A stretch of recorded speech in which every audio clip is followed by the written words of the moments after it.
परमेश्वर के धन्य नाम की महिमा हो। प्रभात मनन के आराधनात्मक मनन की ओर आप सभी का विनम्रता पूर्वक स्वागत करता हूँ। आइए आज को मनन के लिए हम पढ़ते हैं यूहन्ना अध्याय 1 पद 41।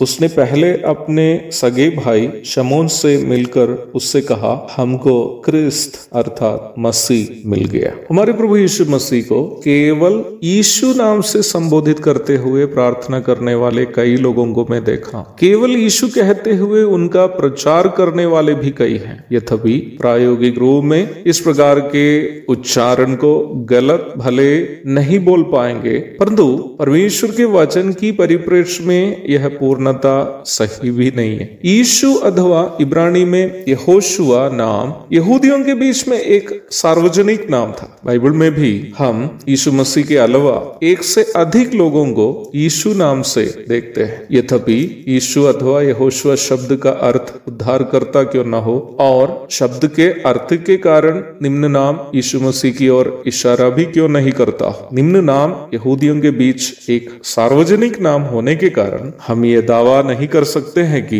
यह नाम केवल यीशु मसीह को ही सूचित करता है। यहाँ हमारे प्रभु यीशु मसीह के परिचय के लिए वचन में उपयोग किया गया मसीह शब्द का महत्व है। यह शब्द इतना महत्वपूर्ण एक शब्द है कि आप इस शब्द के अध्ययन स्वरूप पवित्र शास्त्र बाइबल को दो भागों में विभाजित कर सकते हैं। एक प्रकार कहने से निम्न शब्द के आधार पर ही बाइबल को पुराना नियम और नया नियम के रूप में विभाजित किया है। बाइबल के पुराना नियम के अनुसार मसीह परमेश्वर का वह अभिषिक्त दास है जो दाऊद की वंशावली में कुमारी कन्या के द्वारा मनुष्य रूप में संसार में जन्म लेंगे, जो स्वयं परमेश्वर के दूसरा व्यक्तित्व अथवा पुत्र ही है। वह पहले कष्ट सहकर मानव जाति के पाप के प्रायश्चित स्वरूप मृत्यु सहकर जी उठेंगे और स्वर्गारोहण के पश्चात पुनः आकर संसार में यहूदियों के लिए धर्म राष्ट्र की स्थापना करेंगे, जहां मसीह को मानने वाले यहूदी एवं गैर यहूदी उनके संगवास करेंगे। उत्पत्ति से लेकर मलाकी तक पुराना नियम की हर पुस्तक वास्तव में इस मसीह के संबंध में ही दी गई भविष्यवाणियां है। एक लंबा भाषण के लिए यह समय सीमित होने के कारण केवल कुछ पदों को आपके लिए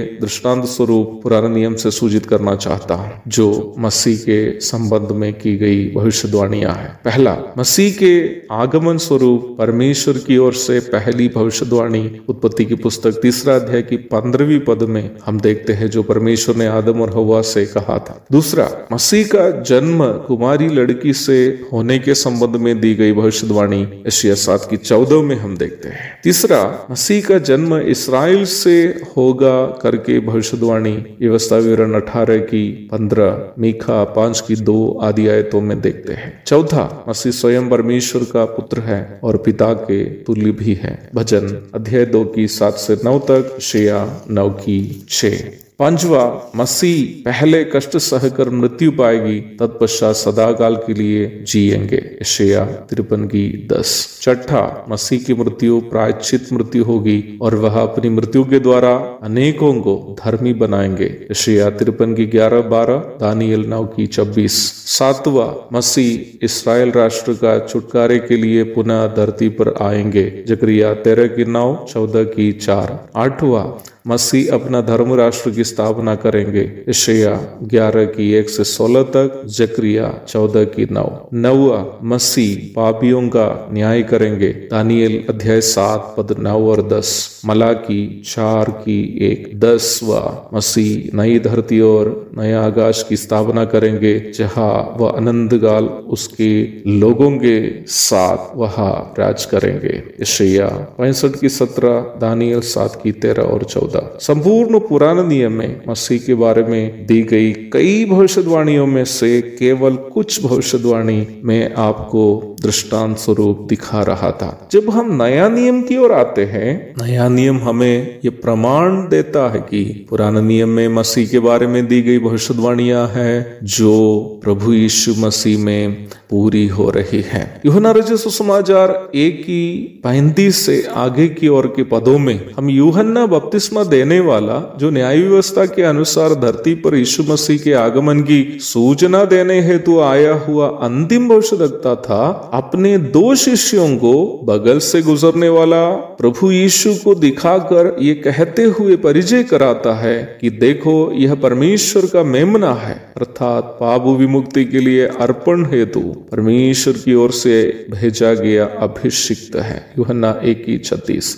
यूहन्ना बपतिस्मा देने वाले की बात सुनकर उन दोनों शिष्य प्रभु के पीछे चलने लगते हैं। उनमें से एक जो अंद्रियास था अपने सगे भाई शमौन पतरस से जाकर इस प्रकार कहता है, हमको क्रिस्त अर्थात मसीह मिल गया है। मुझे सुनने वाले परमेश्वर के संतो, आज इस सप्ताह के प्रथम दिन मैं आपसे कहना चाहता हूं कि हम यीशु मसीह को अपने उद्धारकर्ता और प्रभु मसीह मानकर उनकी आराधना करने का कारण काल्पनिक कहानियां तथा मानगठित धारणाएं नहीं है, बल्कि सदियों से अपने भविष्यद्वक्ताओं के द्वारा मसीह के आगमन के बारे में परमेश्वर के द्वारा दी गई नबूवतों की पूर्ति प्रभु यीशु मसीह में पूरी होते हुए देखने के कारण भी है। इसलिए आज सुबह भी इस दुष्ट एवं पापी संसार में पूर्ण निश्चितता के साथ हम हमारे प्रभु यीशु मसीह की आराधना पवित्र दिलों से करेंगे। उनके धन्य नाम की महिमा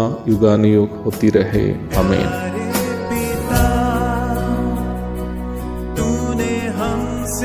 कितना प्यार किया, मेरे पापों से छुड़ा